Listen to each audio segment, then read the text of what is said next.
Senator Chuck Grassley joins us now, and Senator Grassley is the chairman of the Senate Finance Committee, so I don't know if you could follow along with Edward's reporting there, but let's start with what he was saying and on that timeline. Does that sound right to you? What's the earliest that this deal could be approved? Well, the earliest it could be approved is if she does not send over the articles of impeachment, I'd say within the next few days, 10 days maybe or so. And we know that we're going to get it done once we start it, because under trade promotion or fast track authority, whatever you want to call it, right, there can only be 20 hours of debate. So we don't have to have 60 votes. And at the end of 20 hours or short of that, if people yield it back, we can get this passed, and it'll pass by a wide bipartisan majority, and it'll be a big victory for the president. And beyond this agreement, it's going to bring great credibility to the president's approach to renegotiating and negotiating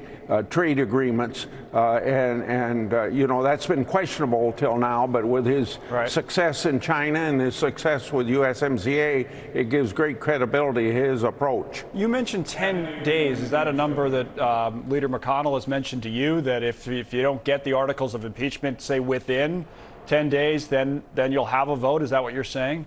Well, that's my guess. I haven't had a conversation with him on this, but we don't have a lot of other legislative activity except this or impeachment, and impeachment takes priority. Your previous interview laid it out very well. But you haven't spoken to Senator McConnell about it. Well, I've talked to him about it, but there's no way we can, there's no way we can do anything, because we don't know what Pelosi's going to do. Okay, so we'll watch that.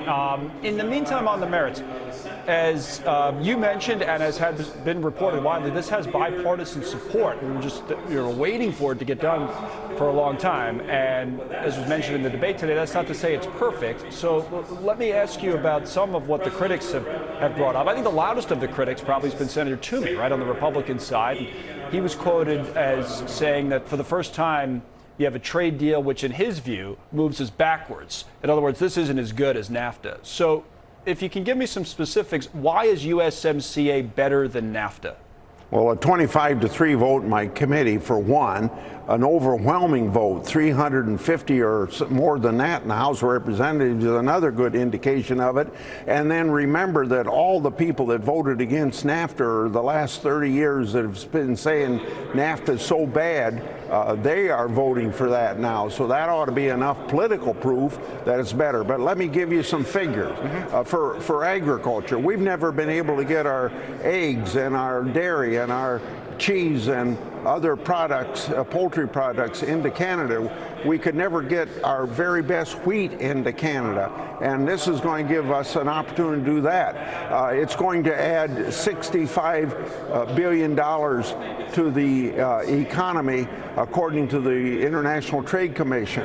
It's going to enhance the gross national product by probably 0.3 to 0.4%. That's about a 10% increase in our GNP. Right. It's going to create 176 new jobs, just to give you some examples of the benefit of it. You're confident that this is something that will boost growth rather than take away from it. I know that from the Republicans, in order to get this done, there were some concessions made. Language that the pharmaceutical companies wanted in, for example, had to be taken out. The Democrats wanted that to be taken out. Some of the auto companies weren't so happy with the rules of origin. They said maybe that would make life a little bit more difficult for them, things more expensive. But you say it's pro-growth.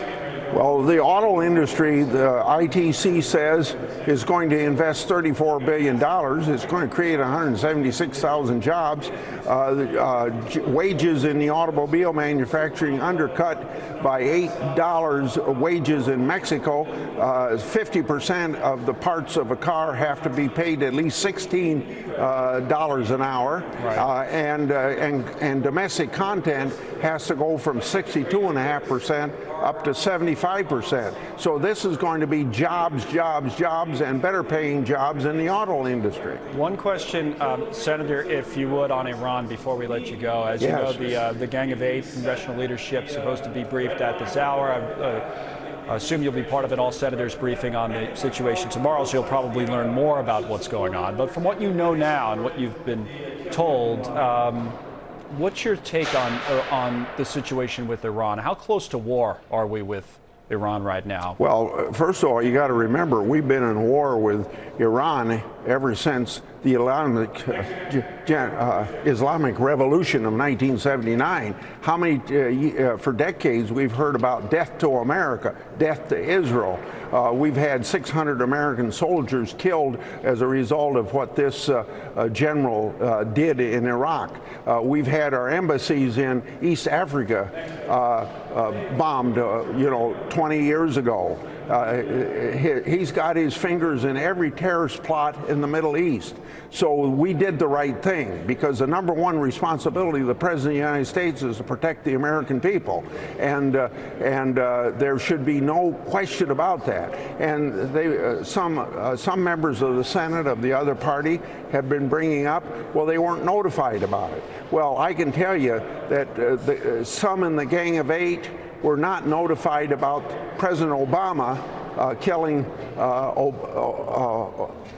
bin Laden. They were notified afterwards, and these people tell me they praised President Obama for doing that. All right, Senator, thank you. We always appreciate your time, Senator Grassley. Thanks very much. You bet. Goodbye.